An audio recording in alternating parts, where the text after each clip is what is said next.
ਬਿਸਮਿਲ੍ਲਾ ਜੀ। ਥੜਾ ਸਿਆਸਤ ਦੇ ਨਾਲ ਮੈਂ ਤੁਹਾਡਾ ਯਾਰ ਅਹਿਮਦ ਲਤੀਫ ਤੇ ਅੱਜ ਸਾਡੇ ਨਾਲ ਕੌਣ ਨੇ? ਸਾਡੇ ਪੁਰਾਣੇ ਟ੍ਰੇਡ ਯੂਨੀਅਨਿਸਟ, ਪੀਐਫਯੂ ਜੇ क्राइम रिपोर्टिंग, तहकीकाती रिपोर्टिंग और ये सारे मरहले जिहड़े अखबार कढ़ना, नवे अखबार बनाना, जिहड़े नवे अखबार शुरू करने उन्हां दी बुनियादी जिहड़ी टीम है उन्हां में शामिल होना। कौन ने? तारक उस्मानी। ते एक और हवाला है कि ये मुहब्बत करने वाले ने मेरी तरह सीआर शमसी नाल, ये भी एक हवाला है। तो मैं चाहांगा कि अज असी थोड़ी गल ट्रेड यूनियन ते भी कर लवीए, तहकीकाती रिपोर्टिंग ते भी कर लवीए, ते इन्हां दे पैदल होण ते भी गल कर लवीए। जरा दसना मैनूं तारक उस्मानी साहब की है? बहुत शुक्रिया अहमद लतीफ़ साहब, आप हमारे बुजुर्ग हैं, आपने अपने प्रोग्राम में इनवाइट किया, बहुत शुक्रिया आपका। आपकी टीवी वन न्यूज़ का शुक्रिया। आपको पता है कि सहाफ़त और सहाफ़ी और तहकीकाती reporting, investigation reporting, crime reporting और ये अलमिया है पाकिस्तान की सहाफ़त का, पाकिस्तान के समाज का। और सूरत हाल बड़ी गंभीर है। इस गंभीर सूरत हाल में आज हम जिंदा हैं, आज हम चल रहे हैं इस पे। और इस वक्त तंजीमें भी हमारी जो हैं वो बिखर गई हैं, दुकानें बन गई हैं। अभी हाल ही में हमारा Pakistan federal union of journalist का इलेक्शन हुआ है। इलेक्शन करवाने के लिए आईएफजे की प्रेसिडेंट फ्रांस से आई थी जी, और उन्होंने इलेक्शन करवाया, इलेक्शन को मॉनिटर किया, इलेक्शन का रिजल्ट अनाउंस किया और एक भरपूर बीडीएम। अच्छा चंगा याद आ गया मैनू, ये असली ते वड्डी पीएफयू जे ये की कहानी है? ये भलवान रेवड़ी है? ये भलवान रेवड़ी ते बट कढ़ाई वाला हिसाब है, असली ते नकली वाला। नकली ते असली दा उस वक्त पूरी कम्यूनिटी नू पता चल गया जिफे आईएफजे दी प्रेसिडेंट आईएफजे जिहड़ी है वो लतीफ साहब 148 मुल्कां दी नुमाइंदा तंजीम है। ठीक। ते ओदी मेंबर है Pakistan federal union of journalist.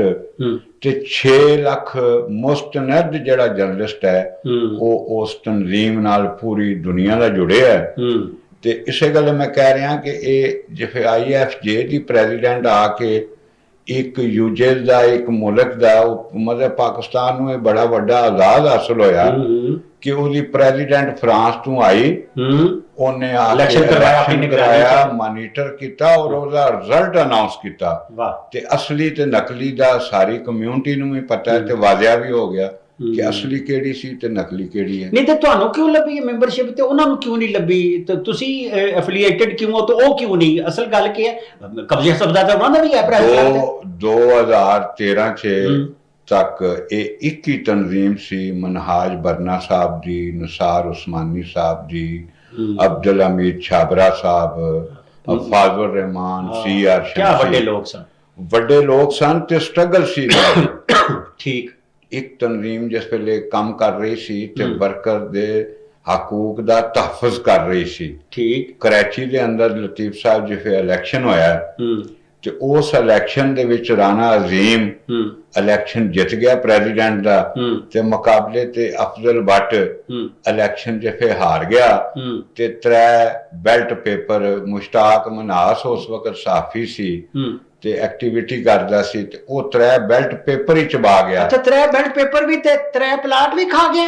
3 plot नहीं, 4-5 प्लाट खा गया। प्लाट भी खा गया। ते वो जिफेले आईएफजे ने फैक्ट फाइंडिंग कमीशन बनाया तो ओदे विच उन्होंने जिफेले तय किया कि इहदे विच इलेक्शन हार गया ग्रुप, ते उन्होंने पीएफ एफिलेटेड जिहड़ी फिर होई वो राना अजीम ग्रुप दी जिहड़ी यूनियन सी पीएफयू जे वो एफिलेटेड सी आईएफजे नाल। ग्रुप कादे तू कहंदे हो जदों तुसी आलमी तौर ते मुस्तनद हो ते फिर तुसी पीएफयू जे ते तुसी हो, बाकी ते ग्रुप होया ना। पीएफयू जे ते यही है। अच्छा।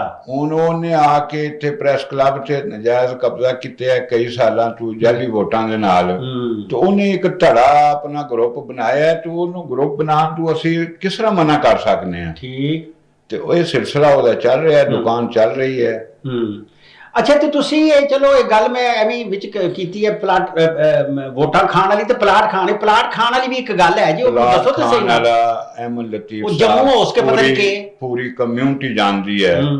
डेली दान दे चौधरी असगर साहब बड़े मुस्तनद ते बड़े ईमानदार ते बड़े ही अच्छे क्राइम रिपोर्टर ने। ठीक। एक प्लाट उन्हां दा सी, एक प्लाट सी चौधरी अब्दुल लतीफ APP दे बड़े सीनियर न्यूज़ एडिटर सन। एक प्लाट उन्हां दा सी, बेचारे अजकल फाले दे मरीज ने, मूवमेंट नहीं कर सकते। ठीक। ਤੇ ਜਿਸ ਵਕਤ ਉਹਨਾਂ ਨੇ ਇਹ ਇਸ਼ੂ ਰੱਖਿਆ ਕਿ ਸਾਡਾ ਪਲਾਟ ਲੇਆਊਟ ਤੋਂ ਮੁਸ਼ਤਾਕ ਮਨਾਸ ਦਾ ਜਿਹੜਾ ਜੰਮੂ ਹਾਊਸ ਹੈ ਉਹਦੇ ਸ਼ਾਮਲ ਹੋ ਗਿਆ, ਤੇ ਮੈਂ ਇੱਥੇ ਪ੍ਰੈਸ ਕਲੱਬ 'ਚ ਤਕਰੀਬ ਦੇ ਵਿੱਚ ਜਿਹੜੇ ਪਲਾਟ ਜਿਨ੍ਹਾਂ ਨੇ ਖਾਧਾ ਸੀ ਉਹਨਾਂ ਨੂੰ ਸਾਫਤੀ ਗਿੱਧ ਕਰਾਰ ਦਿੱਤਾ। ਠੀਕ। ਕਿ ਇਹ ਉਹ ਸਾਫਤੀ ਗਿੱਧ ਨੇ ਜਿਹੜਾ ਆਪਣੇ ਹੀ ਖੂਨ ਤੇ ਗੋਸ਼ਤ ਖਾ ਜਾਂਦੇ ਨੇ। ਠੀਕ। ਤੇ ਉਹਦੀ ਬੜੀ ਤਕਲੀਫ ਹੋਈ। ਉਹਦੇ ਤੇ ਉਹਨਾਂ ਨੇ ਵਾਅਦਾ ਵਾਇਦ ਕੀਤਾ ਕਿ ਅਸੀਂ ਇਹਨਾਂ ਦਾ ਪਲਾਟ ਵਾਗੁਜ਼ਾਰ ਕਰਾ ਕੇ ਦਿਆਂਗੇ, ਲੇਕਿਨ ਉਹਨਾਂ ਨੇ ਅੱਜ ਤੱਕ ਨਾ ਉਹ ਵਾਗੁਜ਼ਾਰ ਕਰਾਇਆ।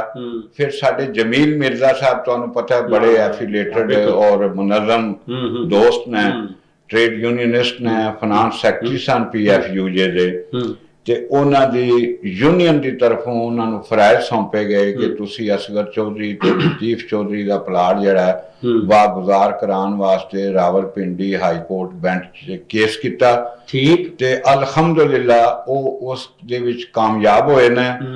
ਹਾਈ ਕੋਰਟ ਨੇ ਆਰਡਰ ਦੇ ਦਿੱਤੇ ਨੇ। ਠੀਕ। ਕਿ ਇਹਨਾਂ ਦਾ ਪਲਾਟ ਜਿੰਨੇ ਵੀ ਖਾਧਾ ਹੈ, ਜੰਮੂ ਵਾਲੇ ਨੇ ਖਾਧਾ ਹੈ, ਕਸ਼ਮੀਰ ਵਾਲੇ ਖਾਧਾ ਹੈ ਜਾਂ ਗੱਖੜ ਵਾਲੇ ਖਾਧਾ ਹੈ, ਜਿੰਨੇ ਵੀ ਖਾਧਾ ਹੈ ਉਹ ਵਾਗੁਜ਼ਾਰ ਕਰਾ ਕੇ ਦਿੱਤਾ ਜਾਏ। ਠੀਕ। ਤੇ ਇਸ ਵਕਤ ਦੀ ਪਿੰਡੀ ਦੀ ਇੰਤਜ਼ਾਮੀਆ ਉਹਨੂੰ ਵਾਗੁਜ਼ਾਰ ਕਰਾਉਣ ਦੀ ਕੋਸ਼ਿਸ਼ ਕਰ ਰਹੀ ਹੈ। ਤੇ ਕਮਿਊਨਿਟੀ ਦੇ ਸਾਹਮਣੇ ਸੱਚ ਸਾਰਾ ਨੰਗਾ ਹੋ ਕੇ ਸਾਹਮਣੇ ਆ ਗਿਆ ਕਿ ਜੈਲੀ ਖਿਦਮਤ ਗੁਜ਼ਾਰ ਜਿਹੜੇ ਸਨ, ਜਿਨ੍ਹਾਂ ਦਾਅਵਾ ਕੀਤਾ ਕਿ ਅਸੀਂ ਮੀਡੀਆ ਟਾਊਨ 'ਚ ਤੁਹਾਡੇ ਸਾਹਮਣੇ, ਮੈਂ ਵੀ ਜਨਰਲ ਸੈਕਟਰੀ ਸੀ RIUJ ਦਾ ਉਸ ਵਕਤ, ਸਾਰਿਆਂ ਦੀ ਮੁਸ਼ਤਰਕਾ ਕੋਸ਼ਿਸ਼ ਸੀ। ਤੇ ਉਸ ਮੁਸ਼ਤਰਕਾ ਕੋਸ਼ਿਸ਼ ਦੇ ਦੌਰਾਨ 1400 ਪਲਾਟ ਜਰਨਲਿਸਟਾਂ ਨੂੰ ਰਾਵਲਪਿੰਡੀ ਲੱਭੇ, ਲੇਕਿਨ ਉਹਨਾਂ ਨੇ ਦਾਅਵਾ ਉਹਨਾਂ ਦਾ ਇਹ ਸੀ ਕਿ ਅਸੀਂ ਵੱਡੇ ਖਿਦਮਤ ਗੁਜ਼ਾਰ ਹਾਂ। ਉਹਨਾਂ ਫਿਰ ਵੱਡਾ ਹੀ ਕੰਮ ਪਾਇਆ, ਦਰਬਾਰ ਬਣਾ ਦਿਓ, 5 ਕਨਾਲ ਤੋਂ ਜ਼ਿਆਦਾ ਤੇ ਜੰਮੂ ਹਾਊਸ ਐਸ ਵੇ ਖੜਾ ਹੈ। ਔਰ ਉਹਨਾਂ ਵਿਚਾਰਿਆਂ ਦੇ ਉਹ ਜਿਹੜੇ ਮੁਤਾਸਰਾ ਸਾਡੇ ਦੋਸਤ ਨੇ, ਉਹਨਾਂ ਨੇ ਵੀ ਪਲਾਟ ਪਲਾਟ ਉਹਨਾਂ ਖਰੀਦੇ ਵੀ ਔਣੇ ਪੌਣੇ ਜਰਨਲਿਸਟਾਂ ਕੋਲੋਂ, ਫੋਟੋਗ੍ਰਾਫਰਾਂ ਕੋਲੋਂ, ਗਰੀਬ ਜਿਹੜੇ ਸਾਥੀ। ਅੱਛਾ ਹਾਂ, ਜ਼ਿਮਰਨ ਜ਼ਿਕਰ ਆਇਆ ਉਹ ਤੇ ਅਨਾਉਂਸ ਕਿਸਮ ਦਾ ਉਹਨਾਂ ਤੇ ਆਪਣਾ ਗੋਸ਼ਵਾਰੇ ਜਿਹੜਾ ਜਮਾ ਕਰਾਏ ਨੇ 7 ਅਰਬ ਜੇ। ਮੈਂ ਅੱਜ ਜਿਹੜਾ ਉਹ ਅਹਿਮਦ ਲਤੀਫ ਸਾਹਿਬ ਅੱਜ ਹੀ ਪੋਸਟ ਕੀਤੀ ਹੈ ਕਿ ਮੈਂ Rawalpindi Islamabad union of journalist the president ਹਾਂ। ਠੀਕ। ਮੈਂ ਤੁਹਾਡੇ ਸਾਹਮਣੇ ਬੜੀ ਐਕਟਿਵ ਜਰਨਲਿਜ਼ਮ ਵੀ ਕੀਤੀ ਹੈ। ਠੀਕ। 11 ਤੋਂ ਜ਼ਿਆਦਾ ਇਦਾਰੇ ਬਣਾਏ ਨੇ, ਖਬरें ਸੀ, ਉਸਾਫ ਸੀ, ਪਾਕਿਸਤਾਨ ਸੀ, ਜਨਾਹ ਸੀ, ਅੱਜ ਕੱਲ ਸੀ, ਅਲ ਅਖਬਾਰ ਸੀ। ਅਸੀਂ ਇਦਾਰੇ ਬਣਾਉਣ ਵਾਲੇ ਹਾਂ ਸ਼ਮਸੀ ਸਾਹਿਬ ਦੇ ਨਾਲ ਰਲ ਕੇ, ਇੱਕ ਪੂਰਾ ਟੀਮ ਵਰਕ ਸੀ। ਅੱਜ ਮੈਂ ਬਕਾਇਦਾ ਤੌਰ ਤੇ ਤੁਹਾਡੇ ਇਸ ਇਹ ਜਿਹੜਾ ਸਿਆਸੀ ਤੁਹਾਡਾ ਆਪਣਾ ਥੜਾ ਸਿਆਸਤ ਹੈ, ਇਹਦੇ 'ਚ ਮੈਂ ਆਪਣੇ ਆਪ ਨੂੰ ਇਤਸਾਬ ਵਾਸਤੇ ਪੇਸ਼ ਕਰਨਾ। ਠੀਕ। ਕਿ ਮੈਂ ਇਹ ਸਾਰੇ, ਅਗਰ ਮੇਰੇ ਤੇ ਕੋਈ ਐਲੀਗੇਸ਼ਨ ਹੈ ਕਿਸੇ ਵੀ ਕਿਸਮ ਦਾ, ਜਾਂ ਮੈਂ ਕੋਈ ਇਸ ਕਮਿਊਨਿਟੀ ਦਾ ਕਿਤੇ ਸੌਦਾ ਕੀਤਾ ਅੱਜ ਤੱਕ, ਸ਼ਮਸੀ ਦੇ ਨਾਲ ਸਾਰੀ ਜ਼ਿੰਦਗੀ 38 ਸਾਲ ਹੋ ਗਏ ਨੇ, ਜਰਨਲਿਜ਼ਮ ਵੀ ਕਰਦੇ ਹਾਂ, ਟ੍ਰੇਡ ਯੂਨੀਅਨ ਵੀ ਕਰਦੇ ਹਾਂ। ਅਗਰ ਮੈਂ ਇਸ ਕਮਿਊਨਿਟੀ ਨੂੰ ਕਿਤੇ ਵੇਚਿਆ ਹੋਏ, ਇਸ ਕਮਿਊਨਿਟੀ ਦੇ ਨਾਂ ਤੇ ਕੋਈ ਪੈਸਾ ਖਾਦਾ ਹੋਏ, ਤੇ ਮੈਂ ਤੁਹਾਡੇ ਇਸ ਥੜਾ ਸਿਆਸਤ 'ਚ, ਅਹਿਮਦ ਲਤੀਫ ਦੀ ਅਦਾਲਤ 'ਚ, ਕਮਿਊਨਿਟੀ ਦੀ ਅਦਾਲਤ 'ਚ ਬਤੌਰ ਸਦਰ ਤੇ ਬਤੌਰ ਜਰਨਲਿਸਟ ਮੈਂ ਆਪਣੇ ਆਪ ਨੂੰ ਪੇਸ਼ ਕਰ ਰਿਹਾ ਇਤਸਾਬ ਵਾਸਤੇ।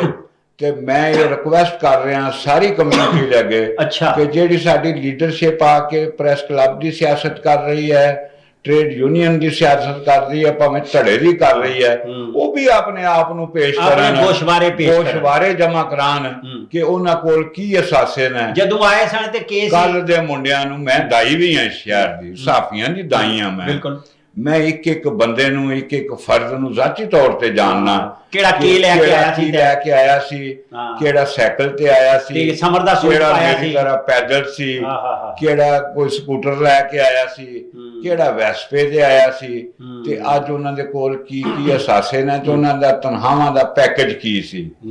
ਇਹ ਜਿਸ ਵੇਲੇ ਕਹਾਣੀ ਖੋਲੀ ਜਾਏਗੀ ਨਾ, ਅਸੀਂ ਦੇਖੋ ਦੂਸਰੇ ਜਿਵੇਂ ਸਿਆਸਤ ਤੇ ਗੱਲ ਕਰਨੇ ਆ ਕਿ ਫਲਾਣਾ ਸਿਆਸਤਦਾਨ ਹੈ ਖਾ ਗਿਆ, ਤੇ ਸਾਨੂੰ ਆਪਣੇ ਆਪ ਤੇ ਵੀ ਆਪਣਾ ਜਿਹੜਾ ਗਿਰਬਾਨ ਹੈ ਇਹਦੇ ਵਿੱਚ ਵੀ ਦੇਖਣਾ ਚਾਹੀਦਾ ਕਿ ਅਸੀਂ ਕੀ ਕਰ ਰਹੇ ਹਾਂ। ਦੂਸਰਾ ਜਿਹੜਾ ਸਾਡੇ ਇਦਾਰਾ ਹੈ press club, national press club, ਸਾਂਝ ਹੈ ਸਾਰਿਆਂ ਦੀ, ਪਿੰਡੀ ਇਸਲਾਮਾਬਾਦ ਦੇ ਜਰਨਲਿਸਟਾਂ ਦਾ ਇੱਕ ਜਰਨਲਿਸਟ। ਅੱਛਾ ਹਾਂ, ਮੈਨੂੰ ਯਾਦ ਆਇਆ ਤੁਸੀਂ ਉਹ ਆਪਣੀ ਜਿਹੜੀ BDM ਕਰਵਾਈ ਹੈ ਬੜੇ ਮਹਿੰਗੇ ਜਿਹੇ ਹੋਟਲ 'ਚ ਗਏ, ਕਿੱਥੋਂ ਪੈਸੇ ਲੈਂਦੇ ਹੋ ਯਾਰ ਤੁਸੀਂ? ਅਹਿਮਦ ਲਤੀਫ ਸਾਹਿਬ, ਇਹ BDM ਜਿਹੜੀ ਹੋਟਲ 'ਚ ਕਰਾਉਣ ਦਾ ਇੱਕ ਸਾਨੂੰ ਮਜਬੂਰੀ ਬਣ ਗਈ। BDM ਤੋਂ ਪਹਿਲੇ 15 ਦਿਨ ਪਹਿਲੇ ਨੈਸ਼ਨਲ ਪ੍ਰੈਸ ਕਲੱਬ ਦੇ ਸਦਰ ਤੇ ਸੈਕਟਰੀ ਨੂੰ ਬਕਾਇਦਾ ਤੌਰ ਤੇ ਤਾਰੀਰੀ ਤੌਰ ਤੇ Rawalpindi Islamabad union of journalist ਦੀ ਤਰਫੋਂ ਰਿਕੁਐਸਟ ਪਾਈ ਗਈ, ਦਰਖਾਸਤ ਦਿੱਤੀ ਗਈ ਕਿ ਅਸੀਂ BDM ਦਾ ਇਜਲਾਸ ਕਰਨਾ ਹੈ 12, 13 ਤੇ 14 ਨੂੰ, ਤੇ ਸਾਰੇ ਕਰ ਸਕਦੇ। ਸੁਣੋ ਨਾ, ਉਹਦੇ ਵਿੱਚ ਉਹਨਾਂ ਨੇ ਇੱਕ ਧੜਾ ਨੇ ਕਾਬਜ਼ ਨੇ ਜਿਹੜੇ ਉਹਨਾਂ ਨੇ ਸਾਨੂੰ ਇਜਾਜ਼ਤ ਨਹੀਂ ਦਿੱਤੀ। ਆਪਣੀ ਉਹਨਾਂ ਦੀ RIUJ ਦੀ ਵੀ ਤਮਾਮ ਐਕਟੀਵਿਟੀ, PFUJ ਦੀ ਵੀ ਤਮਾਮ ਐਕਟੀਵਿਟੀ ਇਸੇ ਨੈਸ਼ਨਲ ਪ੍ਰੈਸ ਕਲੱਬ ਦਾ ਦਫ਼ਤਰ, ਕੋਈ ਤੁਹਾਡਾ ਦਫ਼ਤਰ ਹੈ, ਉਹਨਾਂ ਦਾ ਦਫ਼ਤਰ ਹੈ। ਅਹਿਮਦ ਲਤੀਫ ਸਾਹਿਬ ਦੇ ਸਾਰੇ ਵਸਾਇਲ ਨੈਸ਼ਨਲ ਪ੍ਰੈਸ ਕਲੱਬ ਦੇ ਇਸਤੇਮਾਲ ਹੋ ਰਹੇ ਨੇ, ਜਿਹੜੇ ਜਰਨਲਿਸਟਾਂ ਦੀ ਫਲਾਹ ਤੇ ਲੱਗਣੇ ਸਨ। ਉਹ ਇੱਕ ਯੂਨੀਅਨ ਦਾ ਧੜਾ ਜਿਵੇਂ ਕਾਬਜ਼ ਹੋ ਜਾਂਦਾ ਜਾਲੀ ਵੋਟਾਂ ਦੇ ਨਾਲ, ਬੋਗਸ ਵੋਟਾਂ ਦੇ ਨਾਲ, ਉਹ ਉਹਦੇ ਵਸਾਇਲ ਇਸਤੇਮਾਲ ਕਰ ਰਿਹਾ ਹੈ, ਤੇ ਸਾਨੂੰ ਮਜਬੂਰਨ ਫਿਰ ਬਾਹਰ ਹੋਟਲ ਤੇ ਮਹਿਮਾਨ ਤੇ ਜ਼ਾਹਿਰ ਹੈ ਬਾਹਰ ਹੀ ਠਹਿਰਾਣੇ ਸਨ। ਔਰ ਉਹਦੇ ਵਾਸਤੇ ਜਿਹੜੀ ਚਲੋ ਰੋਟੀ ਛੋਟੀ ਹੋ ਜਾਂਦੀ ਤੇ ਕੋਈ ਤਕਰੀਬ ਹੋ ਜਾਂਦੀ, ਰੋਟੀ ਨਹੀਂ ਹਾਲ ਤੇ ਸਾਨੂੰ ਪੈਸੇ ਦੇਣੇ ਪੈ ਗਏ, ਸਾਨੂੰ ਸਾਰੀ ਉਹ ਜਿਹੜੀ ਟਰਾਂਸਪੋਰਟੇਸ਼ਨ ਦੇ ਪੈਸੇ ਦੇਣੇ ਪੈ ਗਏ। ਔਰ ਇਹ ਇੱਕ ਅਜ਼ਾਬ ਬਣ ਜਾਂਦਾ ਜੇ ਫਿਰ ਪੂਰੇ ਮੁਲਕ ਤੋਂ ਤੁਹਾਡੀ ਕਮਿਊਨਿਟੀ ਆਉਂਦੀ ਹੈ, ਨੁਮਾਇੰਦੇ ਆਉਂਦੇ ਨੇ, ਉਹਨਾਂ ਨੂੰ ਐਕਟੀਵਿਟੀ। ਤੇ ਦੂਸਰਾ ਇਹਦੇ ਵਿੱਚ ਅਗਲੇ ਦਿਨ ਅਸੀਂ ਮੁਸ਼ਤਰਕਾ ਪ੍ਰੈਸ ਕਾਨਫਰੰਸ ਕੀਤੀ ਦਸਤੂਰ ਵਾਲਿਆਂ ਨਾਲ ਮਿਲ ਕੇ। ਇਹ ਮੈਨੂੰ ਯਾਦ ਆਇਆ, ਉਹ ਤੁਸੀਂ ਕਿੱਥੇ ਬਰਨਾ ਸਾਹਿਬ, ਸ਼ਮਸੀ ਸਾਹਿਬ, ਉਹ ਸਾਰੇ ਇਹ ਦਸਤੂਰੀ ਹੈ, ਕਿਧਰ ਤੁਸੀਂ ਨਾਲ ਬਿਠਾ ਲਏ ਜੀ? ਇਹ ਕੀ ਹੈ? ਤੁਹਾਡੇ ਸਾਹਮਣੇ CR ਸ਼ਮਸੀ ਦੀ ਕਿਆਦਤ 'ਚ, ਪਰਵੇਜ਼ ਸ਼ੌਕਤ ਦੀ ਕਿਆਦਤ 'ਚ, ਜ਼ਫਰ ਅਲੀ ਸ਼ਾਹ ਸਾਹਿਬ ਦੀ ਕਿਆਦਤ ਦੇ ਵਿੱਚ ਅਸੀਂ 16 ਸਾਲ ਪਹਿਲਾ ਕਬਜ਼ਾ ਵਾਗੁਜ਼ਾਰ ਕਰਾਉਣ ਵਾਸਤੇ ਜੰਗ ਲੜਦੇ ਰਹੇ, ਸਿਆਸੀ ਜੰਗ। ਲੇਕਿਨ ਤੁਸੀਂ ਇਸ ਵਕਤ ਸ਼ਰਮ ਆਉਂਦੀ ਹੈ ਕਿ ਉਹ ਇੱਕ ਬਜ਼ੁਰਗ ਰਹਿਨੁਮਾ ਹੈ, ਆਪਣੇ ਗਰੁੱਪ ਦਾ, ਦਸਤੂਰ ਦਾ ਪ੍ਰੈਜ਼ੀਡੈਂਟ ਹੈ, 16 ਸਾਲ ਇਸ ਦਾ ਸਦਰ ਰਿਹਾ। ਅਸੀਂ ਇਖਲਾਕਿਆਤ ਦੇ ਅੰਦਰ ਸਾਰਾ ਕੁਝ ਕਰਦੇ ਸੀ, ਅਸੀਂ ਉਹਨਾਂ ਦੇ ਖਿਲਾਫ ਸਿਆਸਤ ਕਰਦੇ ਸੀ। ਤੇ ਸ਼ਮਸੀ ਸਾਹਿਬ ਔਰ ਪਰਵੇਜ਼ ਸ਼ੌਕਤ ਔਰ ਜ਼ਫਰ ਅਲੀ ਸ਼ਾਹ ਸਾਹਿਬ ਜਿਹੜੇ ਗਰੁੱਪ ਲੀਡਰ ਸਨ ਸਾਡੇ, ਜਾਂ ਦੀਗਰ ਕਾਇਦੀਨ, ਉਹਨਾਂ ਨੇ ਕਦੇ ਵੀ ਸਾਨੂੰ, ਨਾਸਰ ਮਲਿਕ ਸਾਹਿਬ ਹੁੰਦੇ ਸਨ, ਫੌਜੀਆ ਸ਼ਹਿਰ ਸੀ, ਇਹਨਾਂ ਨੇ ਕਦੇ ਵੀ ਸਾਨੂੰ ਇਖਲਾਕਿਆਤ ਤੋਂ ਗਿਰਨੇ ਦਾ ਕਦੇ ਮੈਸੇਜ ਨਹੀਂ ਸੀ ਦਿੱਤਾ। ਉਹਨਾਂ ਨੇ ਮਸੂਦ ਮਲਿਕ ਸਾਹਿਬ ਸਾਡੇ ਬੜੇ ਸੀਨੀਅਰ ਜਰਨਲਿਸਟ ਸਨ, MD ਰਹੇ ਨੇ APP ਦੇ, ਨਵਾਏ ਵਕਤ ਦੇ ਨਾਲ ਮੁਨਸਲਿਕ ਰਹੇ ਨੇ, ਉਹ ਸਨ। ਰਮਜ਼ਾਨ ਆਦਿਲ ਸਾਹਿਬ ਸਨ। ਇਹਨਾਂ ਦੀ ਉੱਥੇ ਤਾਜ਼ਤੀ ਰੈਫਰੈਂਸ ਵਾਸਤੇ ਇਜਾਜ਼ਤ ਮੰਗੀ, ਇਹਨਾਂ ਨੇ ਇਜਾਜ਼ਤ ਉਹਨਾਂ ਨੂੰ ਨਹੀਂ ਦਿੱਤੀ। ਜਿਸ ਤਰ੍ਹਾਂ ਸਾਨੂੰ BDM ਕਰਾਉਣ ਦੀ ਇਜਾਜ਼ਤ ਨਹੀਂ ਦਿੱਤੀ, ਉਹ ਫਿਰ ਨਵਾਜ਼ ਰਜ਼ਾ ਸਾਹਿਬ, ਕਿਉਂਕਿ ਉਹਨਾਂ ਦੇ ਫਿਰ ਖਿਲਾਫ ਨੈਸ਼ਨਲ ਪ੍ਰੈਸ ਕਲੱਬ ਦਾ ਸਦਰ ਦੀ ਤਰਫੋਂ ਇੱਕ ਉਹਦੇ ਕੋਲ ਪ੍ਰੈਸ ਰਿਲੀਜ਼, ਸ਼ਰੀਫ ਆਦਮੀ ਹੈ, ਮੈਂ ਨਹੀਂ ਸਮਝਦਾ ਕਿ ਉਹਨੇ ਆਪ ਕੀਤਾ ਹੋਏਗਾ, ਲੇਕਿਨ ਉਹਦੇ ਕੋਲ ਕਰਵਾਇਆ ਗਿਆ ਇੱਕ ਬੇਹੂਦਾ ਕਿਸਮ ਦੀ ਟ੍ਰੋਲਿੰਗ ਟਾਈਪ ਉਹਦੇ ਤੇ ਲੈਟਰ ਜਾਰੀ ਕਰਵਾਇਆ ਗਿਆ ਪ੍ਰੈਸ ਕਲੱਬ ਦੇ, ਨੈਸ਼ਨਲ ਪ੍ਰੈਸ ਕਲੱਬ ਦੇ ਲੈਟਰ ਪੈਡ ਤੇ। ਉਹਦੀ ਅਸੀਂ ਸ਼ਦੀਦ ਅਲਫਾਜ਼ 'ਚ ਮੁਜ਼ੰਮਤ ਵੀ ਕੀਤੀ। ਉਹ ਸੁਣਿਆ ਚਾਹਤ ਫਤਿਹ ਅਲੀ ਖਾਨ ਕਹਿ ਦਿੱਤਾ ਨੇ ਸਾਫ। ਇਹ ਦੇਖੋ ਨਾ ਕਿ ਕੱਲ ਜਿਹੜਾ ਬਜ਼ੁਰਗ ਹੈ, ਮਤਲਬ ਅੱਜ ਅਸੀਂ ਮੇਰੇ ਖਿਲਾਫ ਜਾਂ ਤੁਹਾਡੇ ਖਿਲਾਫ ਜਾਂ ਨਵਾਜ਼ ਰਜ਼ਾ ਦੇ ਖਿਲਾਫ ਜਾਂ ਇਹ ਜਿਹੜਾ ਗਰੁੱਪ ਹੈ, ਇਹਦਾ ਕੋਈ ਸੀਨੀਅਰ, ਸਾਡੇ ਨਾਸਰ ਜ਼ੈਦੀ ਸਾਹਿਬ ਨੇ ਬੜੇ ਕਾਬਲੇ ਇਤਰਾਮ ਨੇ ਸਾਡੇ ਵਾਸਤੇ, ਨਾਸਰ ਮਲਿਕ ਸਾਹਿਬ ਨੇ ਬੜੇ ਕਾਬਲੇ ਇਤਰਾਮ ਨੇ, ਫੌਜੀਆ ਸ਼ਾਹਿਦ ਸਾਹਿਬਾ ਨੇ ਬੜੀ, ਉਹਨਾਂ ਦੀ ਇੱਕ ਸਿਆਸੀ ਜਦੋਜਹਿਦ ਹੈ, ਉਹ ਭਾਵੇਂ ਕਿਸੇ ਵੀ ਗਰੁੱਪ ਨਾਲ ਲੱਗੇ, ਇਹ ਕੋਈ ਮਸਲਾ ਨਹੀਂ, ਲੇਕਿਨ ਅਸੀਂ ਉਹਨਾਂ ਦੀ ਟ੍ਰੋਲਿੰਗ ਸ਼ੁਰੂ ਕਰ ਦਈਏ, ਉਹਨਾਂ ਦੇ ਖਿਲਾਫ ਗਾਲੀ ਗਲੋਚ ਸ਼ੁਰੂ ਕਰ ਦਈਏ ਜਾਂ ਉਹਨਾਂ ਦੀ ਜਿਹੜੀ ਸਿਆਸੀ ਜਦੋਜਹਿਦ ਹੈ ਭਾਵੇਂ ਉਹ ਰਾਈਟ ਦਾ ਸੀ ਜਾਂ ਲੈਫਟ ਦਾ ਸੀ, ਇਹ ਨਹੀਂ ਇੱਕ ਸਿਆਸੀ ਜਦੋਜਹਿਦ ਚ ਉਹਨੇ ਕੀਤੀ ਨਵਾਜ਼ ਰਜ਼ਾ ਨੇ। ਨਹੀਂ ਪ੍ਰੈਸ ਕਲੱਬ ਤਾਂ ਸਾਰਿਆਂ ਦਾ ਹੁੰਦਾ ਹੈ ਨਾ, ਸਾਰਿਆਂ ਦਾ, ਵੀ ਸਿਰਫ। ਲੇਕਿਨ ਮੈਨੂੰ ਬੜੇ ਅਫਸੋਸ ਨਾਲ ਕਹਿਣਾ ਪੈ ਰਿਹਾ ਕਿ ਪਿਛਲੇ ਦਿਨਾਂ 'ਚ ਸ਼ਕੀਲ ਕਰਾਰ ਨੇ ਸਾਡੀ ਜਿਹੜੇ ਬਾਡੀ ਮੁੰਤਖਬ ਹੋਈ RIUJ ਦੀ, ਤੇ ਉਹਦਾ ਇਸਤਕਬਾਲੀਆ ਤਕਰੀਬ ਰੱਖੀ, ਉਹਦੇ ਖਾਣੇ ਦੇ ਪੈਸੇ ਉਹਨੇ ਖੁਦ ਦਿੱਤੇ, ਠੀਕ, ਔਰ ਪ੍ਰੈਸ ਕਲੱਬ ਦੇ ਅੰਦਰ ਹੋਈ ਛੋਟੇ ਹਾਲ 'ਚ ਸ਼ਾਮ ਨੂੰ 7 ਵਜੇ, ਠੀਕ। ਤੇ ਮੈਨੂੰ ਬੜੀ ਕਾਬਲੇ ਇਤਰਾਮ ਨੇ ਨਈਅਰ ਅਲੀ ਸੈਕਟਰੀ ਨੇ ਜਿਹੜੀ, ਉਹਨਾਂ ਦਾ ਟੈਲੀਫੋਨ ਆਇਆ ਕਿ ਜੀ ਉਹਨਾਂ ਪੈਸੇ ਨਹੀਂ ਦਿੱਤੇ। ਮੈਂ ਕਿਸ ਚੀਜ਼ ਦੇ ਪੈਸੇ ਨਹੀਂ ਉਹਨਾਂ ਦਿੱਤੇ? ਇਹ ਆ ਜਿਹੜਾ ਹਾਲ ਇਸਤੇਮਾਲ ਕੀਤਾ ਨੇ ਘੰਟਾ ਕਿ ਤੁਸੀਂ ਉੱਥੇ ਤਕਰੀਰਾਂ ਕੀਤੀਆਂ ਨੇ ਤੇ ਇਹ ਕੀਤਾ ਤੇ ਉਹ ਕੀਤਾ। ਮੈਂ ਕਿਹਾ ਬੀਬੀ ਇਹ ਜਿਹੜਾ ਪ੍ਰੈਸ ਕਲੱਬ ਹੈ ਸਾਰੇ ਜਰਨਲਿਸਟਾਂ ਦਾ ਸਾਂਝਾ ਪ੍ਰੈਸ ਕਲੱਬ ਹੈ। ਉਹਨੇ ਇੱਕ ਲਫ਼ਜ਼ ਇਸਤੇਮਾਲ ਕੀਤਾ ਕਿ ਨਹੀਂ ਜੀ ਇਹ ਤੇ ਜਰਨਲਿਸਟ ਪੈਨਲ ਦਾ ਹੈ ਪ੍ਰੈਸ ਕਲੱਬ। ਮੈਂ ਕਿਹਾ ਬੀਬੀ ਤੇਰੇ ਨੌਲੇਜ ਵਾਸਤੇ ਹੈ, ਅਸੀਂ ਸਾਰੇ ਜਦੋਜਹਿਦ ਕਰਦੇ ਰਹੇ ਹਾਂ, ਸਾਰੇ ਐਕਟਿਵਿਸਟ ਹਾਂ। ਜਿਸ ਵੇਲੇ ਇਲੈਕਸ਼ਨ ਹੋ ਜਾਂਦਾ ਨੈਸ਼ਨਲ ਪ੍ਰੈਸ ਕਲੱਬ ਦਾ, ਨਾ ਕੋਈ ਡੈਮੋਕ੍ਰੈਟਿਕ ਪੈਨਲ ਰਹਿੰਦਾ, ਨਾ ਜਰਨਲਿਸਟ ਪੈਨਲ ਰਹਿੰਦਾ, ਨਾ ਕੋਈ ਆਜ਼ਾਦ ਪੈਨਲ ਰਹਿੰਦਾ, ਉਹ ਖਤਮ ਹੋ ਜਾਂਦਾ। ਫਿਰ ਉਹਦੀ ਮੁੰਤਖਬ ਬਾਡੀ ਹੁੰਦੀ ਹੈ ਔਰ ਉਹ ਬਾਡੀ ਸਾਰਿਆਂ ਵਾਸਤੇ ਸਾਂਝੀ ਹੁੰਦੀ ਹੈ। ਇਹ ਕੋਈ ਜਰਨਲਿਸਟ ਪੈਨਲ ਦਾ ਪ੍ਰੈਸ ਕਲੱਬ ਨਹੀਂ, ਇਹ ਜਰਨਲਿਸਟਾਂ ਦਾ ਪ੍ਰੈਸ ਕਲੱਬ ਹੈ। ਤੇ ਤੁਹਾਡੇ ਪ੍ਰੋਗਰਾਮ 'ਚ ਤੁਹਾਨੂੰ ਵੀ ਮੈਂ ਦਾਵਤ ਦੇਣਾ ਅਹਿਮਦ ਲਤੀਫ ਸਾਹਿਬ ਤੇ तमाम ਕਮਿਊਨਿਟੀ ਦੇ ਜਿਹੜੇ ਜੈਨੂਅਨ ਜਰਨਲਿਸਟ ਨੇ ਜਿਨ੍ਹਾਂ ਨੇ ਇਸ ਨੈਸ਼ਨਲ ਪ੍ਰੈਸ ਕਲੱਬ 'ਚ ਆਣਾ ਹੀ ਛੱਡ ਦਿੱਤਾ ਹੈ, ਉਹਨਾਂ ਸਾਰਿਆਂ ਦੇ ਅੱਗੇ ਗੁਜ਼ਾਰਿਸ਼ ਹੈ ਕਿ ਤੁਹਾਡਾ ਘਰ ਹੈ, ਇਹਨੂੰ ਆਬਾਦ ਕਰਨ ਵਾਸਤੇ ਆਪਣਾ ਥੋੜਾ ਜਿਹਾ ਟਾਈਮ ਦੇ ਦਿਆ ਕਰੋ, ਇਹਦੇ ਵਿੱਚ ਆਇਆ ਕਰੋ। ਤੁਸੀਂ ਹੁਣ ਆਉਂਦੇ ਹੋ ਜਾਂ ਅਸੀਂ ਜਾਂਦੇ ਹਾਂ ਤੇ ਉੱਥੇ ਸੱਚੀ ਗੱਲ ਹੈ ਕਿ ਜਿਹੜੇ ਗੈਰ ਜਰਨਲਿਸਟ ਲੋਕਾਂ ਦੇ ਕਾਬਜ਼ ਉੱਥੇ ਬੈਠੇ ਨੇ ਉਹ ਬੜੀ ਮਸ਼ਕੂਕ ਨਜ਼ਰਾਂ ਨਾਲ ਦੇਖਦੇ ਨੇ। ਤੁਸੀਂ ਆਪਣੇ ਘਰ ਹੀ ਨਹੀਂ ਆਓਗੇ ਤੇ ਫਿਰ ਤੁਸੀਂ ਮਹਿਮਾਨ ਬਣ ਜਾਓਗੇ, ਜਿੰਨ ਵਸ ਜਾਣਗੇ, ਤੁਸੀਂ ਤੇ ਉੱਥੇ ਮੇਜ਼ਬਾਨ ਨਹੀਂ ਰਹੋਗੇ ਨਾ, ਭੂਤ ਵਸ ਜਾਣਗੇ। ਉੱਥੇ ਆ ਕੇ ਕੋਈ ਆਪਣੀ ਲਿਟਰੇਸੀ ਕੋ ਪ੍ਰੋਗਰਾਮ ਕਰਿਆ ਕਰੋ, ਕੋਈ ਬਜ਼ੁਰਗਾਂ ਨੂੰ ਬਿਠਾਇਆ ਕਰੋ। ਮੈਂ ਕੋਸ਼ਿਸ਼ ਕਰਾਂਗਾ ਪੂਰੀ ਦਿਆਨਤਦਾਰੀ ਦੇ ਨਾਲ ਕਿ ਜਿਹੜੇ ਸੀਨੀਅਰ ਜਰਨਲਿਸਟ ਨੇ ਖਾਜਾ ਸ਼ਰੀਫ ਸਾਹਿਬ ਨੇ, ਤੁਸੀਂ ਵੈਸੇ ਹੁੰਦਾ ਸੀ ਪ੍ਰੋਗਰਾਮ ਸੀਨੀਅਰ ਜਰਨਲਿਸਟ ਦਾ ਇੱਕ ਫੋਰਮ, ਜ਼ਿਆਉਦੀਨ ਸਾਹਿਬ ਨੇ ਸ਼ੁਰੂ ਕੀਤਾ ਸੀ। ਉਹਨਾਂ ਦੀ ਵਫਾਤ ਤੋਂ ਬਾਅਦ ਉਹ ਪ੍ਰੋਗਰਾਮ ਉਸ ਤਰ੍ਹਾਂ ਕੰਟੀਨਿਊ ਨਹੀਂ ਹੋ ਸਕਿਆ। ਜਰਨਲਿਸਟ ਫੋਰਮ ਹੋਣਾ ਚਾਹੀਦਾ, ਉਹ ਬੜਾ ਅੱਛਾ ਪ੍ਰੋਗਰਾਮ ਸੀ।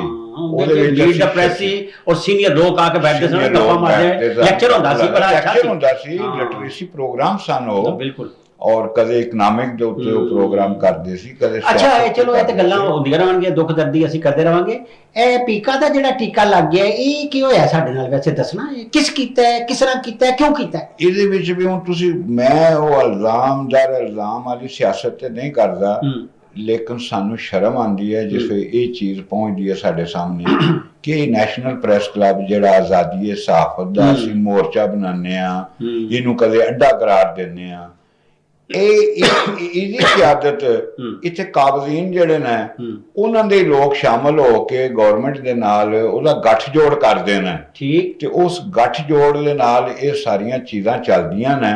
ਇਹ ਸਿਰਫ ਜਰਨਲਿਸਟਾਂ ਦੀ ਜ਼ਬਾਨਬੰਦੀ ਨਹੀਂ, ਇਹ ਸਹਾਫੀਆਂ ਦੀ ਜ਼ਬਾਨਬੰਦੀ ਨਹੀਂ, ਇਹ ਜਿਹੜਾ ਕੈਮਰਾ ਹੈ ਇਸ ਦੀ ਜ਼ਬਾਨਬੰਦੀ ਨਹੀਂ, ਇਹ ਪੀਕਾ ਐਕਟ ਪਾਕਿਸਤਾਨ ਦੇ ਹਰ ਉਸ ਸ਼ਹਿਰੀ ਦੀ ਜ਼ਬਾਨਬੰਦੀ ਹੈ ਜਿਹਦੇ ਹੱਥ ਦੇ ਵਿੱਚ ਮੋਬਾਈਲ ਹੈ। ਉਹ ਹਜ਼ਾਰੇ ਰਾਏ ਮਾਰਸ਼ਲ ਲਾ ਲੱਗ ਗਿਆ, ਮਾਰਸ਼ਲ ਲਾ ਤੋਂ ਵੀ ਬਦਤਰੀਨ ਸੂਰਤ-ਏ-ਹਾਲ ਬਣ ਗਈ ਹੈ। ਜਿਵੇਂ ਅਗਲੇ ਦਿਨ ਉਹ ਪ੍ਰੋਗਰਾਮ 'ਚ ਉਹਨੇ ਕਿਹਾ ਮਾਰਸ਼ਲ ਲਾ ਨਾਮਨਜ਼ੂਰ ਦੇ ਨਾਰੇ ਲੱਗੇ ਨੇ, ਠੀਕ। ਕਿ ਉਹਦੀ ਵਜ੍ਹਾ ਇਹ ਵੇ ਕਿ ਸਾਡੇ ਆਪਣੇ ਲੋਕ ਵੀ ਇਹਦੇ ਵਿੱਚ ਦਰ ਪਰਦਾ ਸ਼ਾਮਲ ਨੇ, ਉਹਨੂੰ ਵੀ ਅਸੀਂ ਕੰਡੈਮ, ਪਾਰਟੀ ਵੀ ਸ਼ਾਮਲ ਹੈ ਸੁਣਿਆ, ਸਾਰੀ ਧਾਦੀ ਜਮਾਤਾਂ, ਨੂਨ ਲੀਗ ਨੂੰ ਅਸੀਂ ਬੁਲਾਇਆ ਸੀ, ਪੀਪਲਸ ਪਾਰਟੀ ਨੂੰ ਬੁਲਾਇਆ ਸੀ, MKM ਨੂੰ ਬੁਲਾਇਆ ਸੀ ਕਿ ਜਨਾਬ ਇਹ ਤੇ ਆਪੋਜੀਸ਼ਨ ਦਾ ਇਕੱਠ ਬਣ ਗਿਆ, ਮੌਲਾਨਾ ਫਜ਼ਲੁਰ ਰਹਿਮਾਨ ਆ ਗਿਆ, ਮਹਿਮੂਦ ਅਚਗਲਈ ਸਾਹਿਬ ਆ ਗਏ, ਨਾਸਰ ਅਬਾਦ ਸਾਹਿਬ ਆ ਗਏ, ਤੇ ਅਸੀਂ ਤੁਹਾਨੂੰ ਵੀ ਬੁਲਾਇਆ ਸੀ, ਤੁਹਾਡਾ ਇੱਕ ਸੈਸ਼ਨ ਰੱਖਿਆ ਸੀ, ਤੁਸੀਂ ਨਾ ਆ ਕੇ ਗੱਲ ਕਰੋ ਤੇ ਆਪੋਜੀਸ਼ਨ ਨੂੰ ਤੇ ਅਸੀਂ ਦਾਵਤ ਦਿੱਤੀ ਸੀ, ਤੁਹਾਨੂੰ ਉਹ ਆ ਕੇ ਤੁਸੀਂ ਨਹੀਂ ਆਏ, ਉਹ ਨਹੀਂ ਆਏ। ਹੁਣ ਅਹਿਮਦ ਲਤੀਫ ਸਾਹਿਬ ਅਸੀਂ 21 ਤੇ 22 ਤਾਰੀਖ ਨੂੰ ਪੀਕਾ ਐਕਟ ਦੇ ਖਿਲਾਫ, ਸਾਫੀਆਂ ਦੀ ਜ਼ਬਾਨਬੰਦੀ ਦੇ ਖਿਲਾਫ, ਆਜ਼ਾਦੀ ਇਜ਼ਹਾਰ ਦੇ ਖਿਲਾਫ ਔਰ ਇਸ ਨੈਸ਼ਨਲ ਪ੍ਰੈਸ ਕਲੱਬ ਦੀ ਜਿਹੜੀ ਸਾਫਤੀ ਤਨਜ਼ੀਮਾਂ ਦੇ ਉੱਤੇ ਤੇ ਸਾਫੀਆਂ ਦੇ ਉੱਤੇ ਤਾਲਾਬੰਦੀ ਹੋ ਰਹੀ ਹੈ, ਇਸ ਦੇ ਖਿਲਾਫ ਵੀ ਇੱਕ ਭਰਪੂਰ ਇਤਜਾਜ ਕਰ ਰਹੇ ਹਾਂ। 21 ਨੂੰ ਸਵੇਰ 1 ਵਜੇ ਤੋਂ ਲੈ ਕੇ ਸ਼ਾਮ 5 ਵਜੇ ਤੱਕ ਇਤਜਾਜੀ ਕੈਂਪ ਹੋਏਗਾ। ਕਿੱਥੇ? ਇੱਥੇ ਹੀ ਨੈਸ਼ਨਲ ਪ੍ਰੈਸ ਕਲੱਬ ਦੇ ਬਾਹਰ। ਅੱਛਾ। 22 ਨੂੰ ਵੀ 1 ਵਜੇ ਤੋਂ ਲੈ ਕੇ 5 ਵਜੇ ਤੱਕ ਇਤਜਾਜੀ ਕੈਂਪ ਹੈ। ਉਹਦੇ ਬਾਅਦ ਅਸੀਂ ਫਿਰ ਰੈਲੀ ਜਿਹੜੀ ਹੈ ਉਹ ਪਾਰਲੀਮੈਂਟ ਦੀ ਤਰਫ ਕੱਢਾਂਗੇ ਔਰ ਇਹਦੇ ਖਿਲਾਫ ਪੀਕਾ ਐਕਟ ਦੇ ਖਿਲਾਫ Pakistan federal union of journalist Rana Azeem ਦੀ ਕਿਆਦਤ 'ਚ ਸ਼ਕੀਲ ਅਹਿਮਦ ਤੇ ਰਾਣਾ ਅਜ਼ੀਮ ਇੱਕ ਸਦਰ ਮੁੰਤਖਬ ਹੋਏ ਨੇ। ਰਾਣਾ ਅਜ਼ੀਮ ਸਾਹਿਬ, ਸ਼ਕੀਲ ਅਹਿਮਦ ਸੈਕਟਰੀ ਜਨਰਲ ਸ਼ਹਿਰ ਬਾਨੋ ਕਰਾਚੀ ਦੇ ਅੰਦਰ। ਇਹ ਪੂਰੇ ਮੁਲਕ ਦੇ ਅੰਦਰ ਠੀਕ 21 ਤੇ 22 ਨੂੰ ਤਮਾਮ ਪ੍ਰੈਸ ਕਲੱਬਾਂ ਦੇ ਬਾਹਰ ਇਹ Pakistan federal union of journalist ਦੀ ਕਾਲ ਦੇ ਉੱਤੇ ਕਾਲੇ ਝੰਡੇ ਲਹਿਰਾਏ ਜਾਣ ਦੇ, ਸਿਆਹ ਪੱਟੀਆਂ ਬੰਨੀਆਂ ਜਾਣ ਦੀਆਂ ਔਰ ਪੀਕਾ ਐਕਟ ਦੇ ਖਿਲਾਫ, ਹਕੂਮਤੀ ਜ਼ਬਾਨ ਬੰਦੀਆਂ ਦੇ ਖਿਲਾਫ ਤੇ ਇਹ ਜਿਹੜਾ ਗੱਠਜੋੜ ਹੈ ਸਾਡੀ ਸਾਫਤੀ ਤਨਜ਼ੀਮਾਂ ਦਾ ਗੌਰਮੈਂਟ ਦੇ ਨਾਲ, ਉਹਦੇ ਖਿਲਾਫ ਤੇ ਨੈਸ਼ਨਲ ਪ੍ਰੈਸ ਕਲੱਬ ਦੇ ਅੰਦਰ ਜਿਹੜੀ ਸਾਫੀਆਂ ਦੇ ਖਿਲਾਫ ਤਾਲਾਬੰਦੀ ਕੀਤੀ ਜਾ ਰਹੀ ਹੈ, ਜ਼ਬਾਨਬੰਦੀ ਕੀਤੀ ਜਾ ਰਹੀ ਹੈ, ਪ੍ਰੋਗਰਾਮ ਨਹੀਂ ਜਰਨਲਿਸਟਾਂ ਨੂੰ ਕੀਤੇ ਦੇਣੇ ਦੀ ਇਜਾਜ਼ਤ ਦਿੱਤੀ ਜਾ ਰਹੀ, ਇੱਥੇ ਵੀ ਮਾਰਸ਼ਲ ਲਾ ਲੱਗੇ ਆ ਜੀ। ਅੱਛਾ। ਨੈਸ਼ਨਲ ਪ੍ਰੈਸ ਕਲੱਬ ਦੇ ਅੰਦਰ ਜੇ ਫਿਰ ਤੁਸੀਂ ਆਣਾ ਜਾਣਾ ਛੱਡੋਗੇ ਤੇ ਉੱਥੇ ਵੀ ਮਾਰਸ਼ਲ ਲਾ ਆ ਜਾਏਗਾ, ਉੱਥੇ ਵੀ ਆਮਰੀਅਤ ਮੁਸੱਲਤ ਹੋ ਜਾਏਗੀ। ਅੱਜ ਨੈਸ਼ਨਲ ਪ੍ਰੈਸ ਕਲੱਬ ਜਿਹੜਾ ਇਨਸਾਨੀ ਹਕੂਕ ਦੀ ਆਵਾਜ਼ ਬੁਲੰਦ ਕਰਨ ਦਾ ਇਦਾਰਾ ਸੀ, ਜਿਹੜਾ ਆਜ਼ਾਦੀ ਇਜ਼ਹਾਰ ਦੇ ਵਾਸਤੇ ਜਿਹੜਾ ਮੋਰਚਾਬੰਦੀ ਕਰਨ ਦਾ ਇਦਾਰਾ ਸੀ, ਉੱਥੇ ਵੀ ਆਮਰੀਅਤ ਮੁਸੱਲਤ ਹੈ, ਉੱਥੇ ਵੀ ਮਾਰਸ਼ਲ ਲਾ ਲੱਗੇ ਹੈ। ਇਹਨਾਂ ਸਾਰਿਆਂ ਦੇ ਖਿਲਾਫ ਅਸੀਂ ਇਤਜਾਜੀ ਕਾਲ ਦਿੱਤੀ ਹੈ ਔਰ ਉੱਥੇ ਅਸੀਂ 21 ਤੇ 22 ਨੂੰ ਇਹ ਭਰਪੂਰ ਇਤਜਾਜ ਕਰ ਰਹੇ ਹਾਂ। ਪੂਰੀ ਕਮਿਊਨਿਟੀ ਨੂੰ ਅਸੀਂ ਦਾਵਤ ਦੇ ਰਹੇ ਹਾਂ ਕਿ ਆਓ ਇਹਦੀ ਜਿਹੜੀਆਂ ਨੇ ਨਾ ਆਜ਼ਾਦੀਆਂ ਦੀ ਬਹਾਲੀ ਵਾਸਤੇ ਹਜ਼ਾਰੇ ਰਾਏ ਦੀ ਆਜ਼ਾਦੀ ਤੇ ਪਾਬੰਦੀ ਹਕੂਮਤ ਲਾਏ, ਸਾਡੀ ਕੋਈ ਟ੍ਰੇਡ ਯੂਨੀਅਨ ਲਾਏ, ਸਾਡਾ ਕੋਈ ਨੈਸ਼ਨਲ ਪ੍ਰੈਸ ਕਲੱਬ ਜਾਂ ਦੀਗਰ ਕੋਈ ਪ੍ਰੈਸ ਕਲੱਬ ਲਾਏ, ਅਸੀਂ ਇਹਦੀ ਮਜ਼ੰਮਤ ਵੀ ਕਰਾਂਗੇ, ਉਹਦੀ ਮਜ਼ਾਮਤ ਵੀ ਕਰਾਂਗੇ, ਅਸੀਂ ਲੜਾਂਗੇ ਵੀ, ਸਾਡੀ ਜੰਗ ਜਾਰੀ ਹੈ। ਅੱਛਾ, ਵੈਸੇ ਮੈਂ ਇੱਕ ਹੋਰ ਪੁਰਾਣਾ ਟ੍ਰੇਡ ਯੂਨੀਅਨਿਸਟ ਹੋਣ ਦੇ ਨਾਤੇ, ਕਿਉਂਕਿ ਮੈਂ ਤੇ ਉਹ ਜਿਹੜਾ ਕਰਾਚੀ ਤੇ ਲਾਹੌਰ ਵਾਲਾ ਪੂਰਾ ਟ੍ਰੇਡ ਯੂਨੀਅਨ ਉੱਥੇ ਕਰਕੇ ਆਇਆ, ਹਫੀਜ਼ ਰਾਕਬ ਤੇ ਉਹ ਸਾਰਾ ਮਸਾਵਾ ਤੇ ਇਮਰੋਜ਼ ਤੇ ਉਹ ਸਾਰਾ ਮੇਰੇ ਸਾਹਮਣੇ ਦਾ ਮੰਜ਼ਰ ਹੈ ਸਾਰਾ, ਬਜ਼ਮੇਲ ਨੂੰ ਦਾਨਿਸ਼ ਕਰਾਚੀ ਕਰਕੇ ਆਇਆ। ਮੈਂ ਸਮਝਣਾ ਕਿ ਜਦੋਂ ਤੁਸੀਂ ਟੋਟੇ ਕਰਦੇ ਹੋ ਨਾ ਤਨਜ਼ੀਮਾਂ ਦੇ, ਉਹ ਮਾਲਕਾਨ ਦਾ ਫਾਇਦਾ ਕਰਦੀਆਂ ਤਨਜ਼ੀਮਾਂ ਤੇ ਹਕੂਮਤਾਂ ਦਾ ਫਾਇਦਾ ਕਰਦੀਆਂ। ਇਹ ਟੋਟੇ ਮੁੱਕਣੇ ਕਿਸ ਤਰ੍ਹਾਂ ਜਰਾ ਦੱਸਣਾ। ਟੋਟਿਆਂ ਵਾਸਤੇ ਜ਼ਿਆਉਦੀਨ ਸਾਹਿਬ, ਔਰਖਲੀ ਸਾਹਿਬ, ਸ਼ਮਸੀ ਸਾਹਿਬ, ਫਰੀਦਾ ਹਫੀਜ਼ ਸਾਹਿਬਾ, ਇਹ ਸਾਰੀ ਜਿਹੜੀ ਸੀਨੀਅਰ ਕਿਆਦਤ ਹੈ ਨਾ, ਇਹਨਾਂ ਨੇ ਯੂਨੀਫਿਕੇਸ਼ਨ ਵਾਸਤੇ ਬੜੀ ਕੋਸ਼ਿਸ਼ ਕੀਤੀ, ਬਹੁਤ ਜ਼ਿਆਦਾ। ਤੁਹਾਡੇ ਸਾਹਮਣੇ ਤੁਸੀਂ ਮਨਹਾਜ ਬਰਨਾ ਦੇ ਸਾਥੀ ਹੋ, ਤੁਸੀਂ ਨਿਸਾਰ ਉਸਮਾਨੀ ਨਾਲ ਕੰਮ ਕੀਤਾ ਹੈ, ਤੁਸੀਂ ਅਬਦੁਲ ਹਮੀਦ ਛਾਬਰਾ ਜੇ ਬੰਦਿਆਂ ਨਾਲ ਕੰਮ ਕੀਤਾ ਹੈ।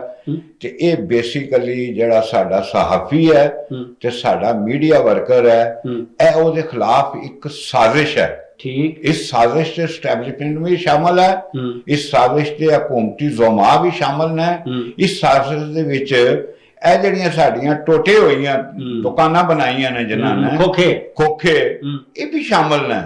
ਬੇਸਿਕਲੀ ਅੱਜ ਸਫਰ ਕਰ ਰਿਹਾ ਹੈ ਤੇ ਸਾਡਾ ਸਾਥੀ ਕਰ ਰਿਹਾ ਹੈ ਵਰਕਿੰਗ ਜਰਨਲਿਸਟ। ਅੱਜ ਇਸੇ ਗੱਲੇ ਅਸੀਂ ਕਹਿੰਦੇ ਹਾਂ, ਸ਼ਮਸੀ ਸਾਹਿਬ ਵੀ ਕਹਿੰਦੇ ਵਫਾਤ ਪਾ ਗਏ, ਬਲਕਿ ਉਹਨਾਂ ਨੂੰ ਮਾਰ ਦਿੱਤਾ ਸੀ। ਵਿਚਾਰੇ ਕੁੜਦੇ ਮਰ ਗਏ ਹੋ ਕਿ ਅੱਜ ਸਾਫਤ ਤੇ ਸਹਾਫੀ ਕਟਹਿਰੇ 'ਚ ਖੜੇ ਨੇ। ਜਿਸ ਤਰ੍ਹਾਂ ਤੁਹਾਡਾ ਸਿਆਸੀ ਥੜਾ ਨਾ, ਐਸੇ ਤਰ੍ਹਾਂ ਇੱਕ ਕਟਹਿਰਾ ਹੈ, ਇਹ ਅੱਲਾ ਦੀ ਅਦਾਲਤ ਹੈ ਨਾ, ਇਹ ਸਾਰੇ ਖੜੇ ਆ। ਉਹਦੇ ਵਿੱਚ ਅਸੀਂ ਜਿਤਨੇ ਵੀ ਲੋਕ ਜ਼ਿੰਮੇਦਾਰ ਆ, ਉਹ ਸਾਰੇ ਦੇ ਸਾਰੇ ਮੁਜਰਮ ਆ। ਉਹ ਕੋਈ ਸਹਾਫੀ ਹੋਵੇ, ਕੋਈ ਟ੍ਰੇਡ ਯੂਨੀਅਨਿਸਟ ਹੋਵੇ, ਕੋਈ ਸਟੈਬਲਿਸ਼ਮੈਂਟ ਦਾ ਬੰਦਾ ਹੋਵੇ, ਕੋਈ ਹਕੂਮਤੀ ਜ਼ੁਮਾ ਹੋਵੇ, ਇਹ ਸਾਰੇ ਦੇ ਸਾਰੇ ਮੁਜਰਮ ਅਸੀਂ ਲੋਕਾਂ ਦੀ ਆਵਾਜ਼ ਬੰਦੀ ਦੇ ਖਿਲਾਫ ਜਿਹੜਾ ਇਹ ਸਾਰਾ ਨਿਜ਼ਾਮ ਅਸੀਂ ਮਾਰਸ਼ਲ ਲਾ ਰਾਜ ਕੀਤੇ ਆ। ਅੱਛਾ, ਜਿਹੜੇ ਸਾਡੇ ਹੁੰਦੇ ਸਨ ਉਹ ਵੇਜਬਾੜ ਤੇ ਫਲਾਂ ਤੇ ਢੀਂਗ ਤੇ ਉਹ ਟ੍ਰਿਬਿਊਨਲ ਤੇ ਉਹ ਸਾਰੇ ਕੀ ਹੈ? ਉਹ ਪਹਿਲਾ ਪ੍ਰੋਗਰਾਮ ਹੈ ਜਾਂ ਡਰਾਮੇਬਾਜ਼ੀ ਹੈ? ਜਿਸ ਵਕਤ ਅਹਿਮਦ ਲਤੀਫ ਸਾਹਿਬ ਤੁਹਾਡੀ ਤਨਜ਼ੀਮ ਟੋਟਿਆਂ ਦੇ ਵਿੱਚ ਹੋਏ ਜੀ, ਝੜਿਆਂ ਦੇ ਵਿੱਚ ਹੋਏ ਜੀ, ਤੇ ਫਿਰ ਉਹ ਜਿਹੜਾ ਲੋਕਾਂ ਦੇ ਰਾਈਟਸ ਵਾਸਤੇ ਮੁਸ਼ਤਰਕਾ ਆਵਾਜ਼ ਨਹੀਂ ਨਿਕਲੇ ਜੀ, ਤੁਹਾਡੇ ਸਾਹਮਣੇ ਮੈਂ 19 ਜਨਵਰੀ ਨੂੰ RIUJ ਦਾ ਪ੍ਰੈਜ਼ੀਡੈਂਟ ਮੁੰਤਖਬ ਹੋਇਆ ਤੇ ਮੈਂ ਨੈਸ਼ਨਲ ਪ੍ਰੈਸ ਕਲੱਬ ਦੇ ਪਲੇਟਫਾਰਮ ਤੋਂ ਆਵਾਜ਼ ਲਾਈ ਹੈ ਅਫਜ਼ਲ ਭੱਟ ਸਾਹਿਬ ਨੂੰ, ਨਵਾਜ਼ ਰਜ਼ਾ ਸਾਹਿਬ ਨੂੰ ਔਰ ਜਿੰਨੀਆਂ ਵੀ ਛੋਟੇ ਮੋਟੇ ਟੋਟੇ ਨੇ ਸਾਰਿਆਂ ਨੂੰ ਕਿ ਯਾਰ ਅਗਰ ਤੁਸੀਂ ਇਕੱਠੇ ਨਹੀਂ ਹੁੰਦੇ ਤੇ ਆਓ ਇੱਕ ਆਵਾਜ਼ ਬਣਨੇ ਆ ਜਾਇੰਟ ਐਕਸ਼ਨ ਕਮੇਟੀ। ਹਾਂ ਉਹ ਤੇ ਬਣ ਸਕਦੀ ਹੈ। ਪੀਕਾ ਦੇ ਬਾਅਦ ਚ ਆਇਆ ਨਾ ਇਹ 19 ਜਨਵਰੀ ਨੂੰ ਮੈਂ ਇਹਨਾਂ ਨੂੰ ਕਿਹਾ ਸੀ ਕਿ ਵਰਕਰਸ ਦੇ ਹਕੂਕ ਵਾਸਤੇ ਇੱਕ ਆਵਾਜ਼ ਹੋ ਕੇ ਬਾਹਰ ਨਿਕਲੋ ਤੇ ਜਾਇੰਟ ਐਕਸ਼ਨ ਕਮੇਟੀ ਦਾ ਪਲੇਟਫਾਰਮ ਉਹਦੇ ਚ ਮੈਂ ਇੱਥੋਂ ਤੱਕ ਦਿੱਤਾ ਕਿ ਜਿਹੜਾ ਨੈਸ਼ਨਲ ਪ੍ਰੈਸ ਉਸ ਧੜੇ ਦਾ ਨਾ ਉਹ ਬੰਦਾ ਸਦਰ ਕਿ ਉਹਨੂੰ ਤੁਸੀਂ ਉਹਦਾ ਚੇਅਰਮੈਨ ਬਣਾ ਲਓ, ਅਸੀਂ 4 ਬੰਦੇ ਉਹਦੇ ਮੈਂਬਰ ਬਣ ਜਾਂਦੇ ਆ। ਬਿਲਕੁਲ ਮੁਸ਼ਤਰਕਾ ਜਦੋਜਹਿਦ ਅੱਜ ਹੀ ਨਵਾਜ਼ ਰਜ਼ਾ ਸਾਹਿਬ ਦੀ ਮਿਹਰਬਾਨੀ ਉਹ ਜਾਇੰਟ ਐਕਸ਼ਨ ਕਮੇਟੀ ਚ ਸ਼ਾਮਲ ਹੋ ਗਏ। ਠੀਕ ਸ਼ਕੀਲ ਕਰਾਰ ਜਿਹੜਾ ਸਾਬਕ ਸਦਰ ਸੀ ਉਹਦਾ ਆਜ਼ਾਦ ਗਰੁੱਪ ਹੈ, ਇੱਕ ਧੜਾ ਹੈ, ਉਹ ਸ਼ਾਮਲ ਹੋ ਗਿਆ। ਵੀਡੀਓ ਜਰਨਲਿਸਟ ਉਹਦੇ ਸ਼ਾਮਲ ਹੋ ਗਏ, ਫੋਟੋ ਜਰਨਲਿਸਟ ਉਹਦੇ ਸ਼ਾਮਲ ਨੇ। ਠੀਕ ਇਹ ਸਾਰੇ ਦੇ ਸਾਰੇ ਇੱਕ ਮੁਸ਼ਤਰਕਾ ਅਸੀਂ ਕੋਸ਼ਿਸ਼ ਕਰ ਰਹੇ ਹਾਂ ਕਿ ਇਹ ਧੜਾ ਜਿਹੜਾ ਇਲੈਕਸ਼ਨ ਕਰਾਉਣ ਜਾ ਰਿਹਾ ਸਾਡੇ ਇਲੈਕਸ਼ਨ ਤੋਂ ਬਾਅਦ ਇੱਕ ਇਹ ਵੀ ਕੋਈ 21-22 ਨੂੰ ਸੁਣਿਆ ਇੱਥੇ ਹੀ ਕਰਾ ਰਿਹਾ ਜੇ। ਠੀਕ ਹੈ ਸਾਨੂੰ ਇਜਾਜ਼ਤ ਕੋਈ ਨਹੀਂ, ਸਾਡੇ ਵਾਸਤੇ ਬੈਨ ਹੈ ਪ੍ਰੈਸ ਕਲੱਬ, ਸਾਡੀ ਇੱਕ ਪੂਰੇ ਮੁਲਕ ਤੇ ਤਨਜ਼ੀਮ ਹੈ, ਇੰਟਰਨੈਸ਼ਨਲ ਤਨਜ਼ੀਮ ਹੈ, ਸਾਡੇ ਤੇ ਬੈਨ ਤੇ ਇਹਨਾਂ ਦੇ ਧੜੇ ਵਾਸਤੇ ਉਹ ਨੈਸ਼ਨਲ ਪ੍ਰੈਸ ਕਲੱਬ ਖੁੱਲੇ ਹੈ, ਉਹਦੇ ਵਸਾਇਲ ਵੀ ਇਸਤੇਮਾਲ ਹੋ ਰਹੇ ਨੇ। ਉਹਦੇ ਬਾਵਜੂਦ ਅਸੀਂ ਕਹਿੰਦੇ ਹਾਂ ਕਿ ਆਓ ਸਾਡੇ ਨਾਲ ਮਿਲ ਕੇ ਇੱਕ ਆਵਾਜ਼ ਹੋ ਕੇ ਅਸੀਂ ਪਾਰਲੀਮੈਂਟ ਦਾ ਵੀ ਘਿਰਾਓ ਕਰਨੇ ਆ। ਅਸੀਂ ਜਿੱਥੇ ਜਿੱਥੇ ਵੀ ਜਾਣਾ ਚਾਹੀਦਾ ਉੱਥੇ ਜਾਂਦੇ ਆ, ਉੱਥੇ ਜਾਂਦੇ ਆ। ਅਸੀਂ ਪੂਰਾ ਮੁਰ ਜਦੋਜਹਿਦ ਕਰਨੀ ਹੈ ਨਾ, ਡਾਂਗਾ ਤਾਂ ਨਹੀਂ ਮਾਰਨੀਆਂ ਨਾ। ਸਾਡੀ ਕਿਆਦਤ ਮਨਾਜ ਬਰਨਾ ਨੇ, ਨਿਸਾਰ ਉਸਮਾਨੀ ਨੇ, ਸ਼ਮਸੀ ਨੇ, ਛਾਬਰਾ ਨੇ, ਅਫਾਜ਼ੁਰ ਰਹਿਮਾਨ ਨਾਲ ਅਸੀਂ ਉਹਨਾਂ ਨਾਲ ਕੰਮ ਕੀਤਾ ਜੋ ਉਹਨਾਂ ਨੇ ਸਾਨੂੰ ਟ੍ਰੇਨਿੰਗ ਇਹੀ ਦਿੱਤੀ ਸਬਰ ਨਾਲ ਹੌਸਲੇ ਨਾਲ। ਤੁਸੀਂ ਇੱਕ ਸਿਆਸੀ ਜਦੋਜਹਿਦ ਕਰਨੀ ਹੈ। ਅਸੀਂ ਇਹ ਸਿਆਸੀ ਜਦੋਜਹਿਦ ਥੋੜੀ ਕੀਤੀ, ਅਸੀਂ तमाम ਜਮਾਤਾਂ ਕੋਲ ਗਏ ਆ, ਪੀਕਾ ਐਕਟ ਦੇ ਉੱਤੇ ਉਹਨਾਂ ਨੂੰ ਦੱਸਿਆ, ਉਹ ਲੋਕ ਆਏ ਨੇ, ਹਕੂਮਤੀ ਜ਼ੁਮਾ ਉਹਦੇ ਵਿੱਚ ਨਹੀਂ ਸਨ, ਉਹਨੇ ਇਤਰਾਜ਼ ਕਰ ਰਹੇ ਨੇ ਕਿ ਤੁਸੀਂ ਜੀ ਉਹ ਆਪੋਜੀਸ਼ਨ ਦਾ ਬਣਾ ਦਿੱਤਾ, ਅਸੀਂ ਨਹੀਂ ਬਣਾ ਦਿੱਤਾ, ਉਹਦੇ ਜ਼ਿੰਮੇਵਾਰ ਤੁਸੀਂ ਹੋ, ਤੁਹਾਡੀ ਨਾਅਹਲੀ ਹੈ ਕਿ ਤੁਸੀਂ ਆ ਕੇ ਉਹਦੇ ਵਿੱਚ ਦੱਸੋ, ਤੁਸੀਂ ਆਪਣੇ ਖਿਆਲਾਤ ਦਾ ਗੱਲ ਕਰੋ, ਆਪਣਾ ਆਰਗੂਮੈਂਟ ਦਿਓ। ਤੇ ਅਸੀਂ ਅੱਜ ਵੀ ਇਹੀ ਕਹਿ ਰਹੇ ਹਾਂ ਕਿ ਪੀਕਾ ਐਕਟ ਦੇ ਜਿਤਨੇ ਸਟੇਕ ਹੋਲਡਰ ਨੇ, Pakistan federal union of journalist, APNS, broadcasting the association, anchor the association, ਤੁਹਾਡਾ ਡਿਜੀਟਲ ਮੀਡੀਆ, ਇਹ ਸਾਰੇ ਸਟੇਕ ਹੋਲਡਰ ਨੇ, ਇਹਨਾਂ ਨਾਲ ਬਹਿ ਕੇ ਮੁਸ਼ਾਵਰਤ ਕਰਦੇ। ਇਹਨਾਂ ਨੇ ਰਾਤੋਂ ਰਾਤ ਹਨੇਰੇ ਦੇ ਵਿੱਚ ਉਹ ਸੁਣਿਆ ਜਿਹੜੀਆਂ ਪਾਰਟੀਆਂ ਨੂੰ ਉਹਨਾਂ ਨੂੰ ਨਹੀਂ ਦੱਸਿਆ, ਉਹਨਾਂ ਪਾਰਟੀਆਂ ਆਨ ਬੋਰਡ ਨੇ, ਉਹ ਇਹ ਸਾਰੀਆਂ ਸਿਆਸੀ ਥੜਾ ਹੈ ਤੇ ਸਿਆਸੀ ਗੱਲ ਜਿਹੜੀ ਹੈ ਨਾ ਖੁੱਲ ਕੇ ਕਰਨੀ ਚਾਹੀਦੀ ਹੈ। ਇਹ ਸਾਰੇ ਗੂਠਾ ਲਾਉਣ ਵਾਲੀਆਂ ਨੇ ਸਿਆਸੀ ਜਮਾਤਾਂ, ਉਹ ਜੋ ਆ ਗਿਆ ਉਹਨਾਂ ਨੇ ਗੂਠਾ ਲਾ ਦਿੱਤਾ। ਤੇ ਉਹ ਜੇ ਫਿਰ ਅਸੀਂ ਇਹ ਗੱਲ ਕਰਨੇ ਆ ਕਿ ਗੂਠਾ ਲਾਉਣ ਵਾਲੀਆਂ ਪਾਰਟੀਆਂ ਨੂੰ ਉਹਨਾਂ ਨੂੰ ਤਕਲੀਫ ਹੁੰਦੀ ਹੈ ਤੇ ਜਿਹੜੇ ਗੂਠਾ ਲਵਾਉਂਦੇ ਨੇ ਉਹਨਾਂ ਨੂੰ ਵੀ ਤਕਲੀਫ ਹੁੰਦੀ ਹੈ। ਲੇਕਿਨ ਅਸੀਂ ਮੈਂ ਬਿਜ਼ਾਤੇ ਖੁਦ ਹਾਰਟ ਦਾ ਪੇਸ਼ੈਂਟ ਹਾਂ ਲਤੀਫ ਸਾਹਿਬ, ਤੇ ਅਸੀਂ ਉਹਦੇ ਬਾਵਜੂਦ ਤੇ ਬੇਵਸੀਲਾ, ਉਹ ਮੇਰੇ ਕੋਲ ਵਸਾਇਲ ਵੀ ਕੋਈ ਨਹੀਂ, 40 ਸਾਲਾਂ ਤੋਂ ਬਾਅਦ ਅੱਜ ਵੀ ਮੈਂ ਕਿਰਾਏ ਦੇ ਘਰ ਦੇ ਵਿੱਚ ਹਾਂ ਤੇ ਗੱਡੀ ਤੋਂ ਬਗੈਰ ਪੈਦਲ ਹਾਂ। ਤੇ ਇਹ ਲੋਕ ਆਏ, ਇਹਨਾਂ ਨਾਲ ਮਿਲੇ, ਇਹ ਆ ਕੇ ਜੋ ਵੀ ਗੰਦ ਬਲਾ ਕੀਤਾ ਉਹ ਆਪਣੇ ਬੱਚਿਆਂ ਵਾਸਤੇ, ਆਪਣੀ ਜ਼ਾਤ ਵਾਸਤੇ, ਆਪਣੀ ਆਖਰਤ ਉਹ ਜਵਾਬ ਦੇਣ। ਅਸੀਂ ਆਪਣੇ ਆਪ ਨੂੰ ਬਹਰਹਾਲ ਤੁਹਾਡੀ ਅਦਾਲਤ 'ਚ, ਕਮਿਊਨਿਟੀ ਦੀ ਅਦਾਲਤ 'ਚ ਔਰ ਖੁਦਾ ਦੀ ਅਦਾਲਤ 'ਚ ਪੇਸ਼ ਕਰ ਰਹੇ ਹਾਂ ਕਿ ਅਗਰ ਅਸੀਂ ਕੁਝ ਕੀਤਾ ਹੈ ਜਾਂ ਬੱਚਿਆਂ ਨੂੰ ਕੋਈ ਹਰਾਮ ਖਵਾਇਆ ਹੈ ਤੇ ਉਹਦਾ ਇਤਸਾਬ ਕਮਿਊਨਿਟੀ ਸਾਡੀ ਕਰੇ। ਜੀ ਸਾਮੀਨ, ਅੱਲਾ ਬੇਲੀ ਗੱਲਾਂ ਤੇ ਬੜੀਆਂ ਸਨ, ਪਰ ਅੱਜ RIUJ ਦੇ ਸਦਰ ਤਾਰਕ ਉਸਮਾਨੀ ਨੇ ਜਿਹੜੀਆਂ ਗੱਲਾਂ ਕੀਤੀਆਂ ਨੇ, ਇਹਦੇ ਵਾਸਤੇ ਮੈਂ ਚਾਹਨਾ ਕਿ ਬਾਕੀ ਦੋਸਤਾਂ ਨੂੰ ਵੀ ਅਸੀਂ ਆਖਣਾ ਤੁਸੀਂ ਵੀ ਆ ਜਾਓ ਯਾਰ, ਆਪਣੇ ਆਪਣੇ ਗੁਸ਼ਵਾਰੇ ਦੱਸ ਦਿਓ ਵੀ ਕੀ ਤੁਹਾਡੇ ਕੋਲ ਕੀ ਲੈ ਕੇ ਆਏ ਸੋ ਤੇ ਕੀ ਹੈ ਤੁਹਾਡੇ ਕੋਲ। ਇਹ ਥੜਾ ਸਿਆਸਤ ਸਾਰਿਆਂ ਵਾਸਤੇ ਖੁੱਲ੍ਹਾ ਹੈ, ਇਹ ਥੜਾ ਤੇ ਸਾਰੇ ਆ ਕੇ ਬਹਿ ਸਕਦੇ ਨੇ। ਆਪਣੇ ਯਾਰ ਆਪਣੇ ਬੇਲੀ ਅਹਿਮਦ ਲਤੀਫ ਨੂੰ ਦਿਓ ਇਜਾਜ਼ਤ। ਅੱਲਾ ਬੇਲੀ।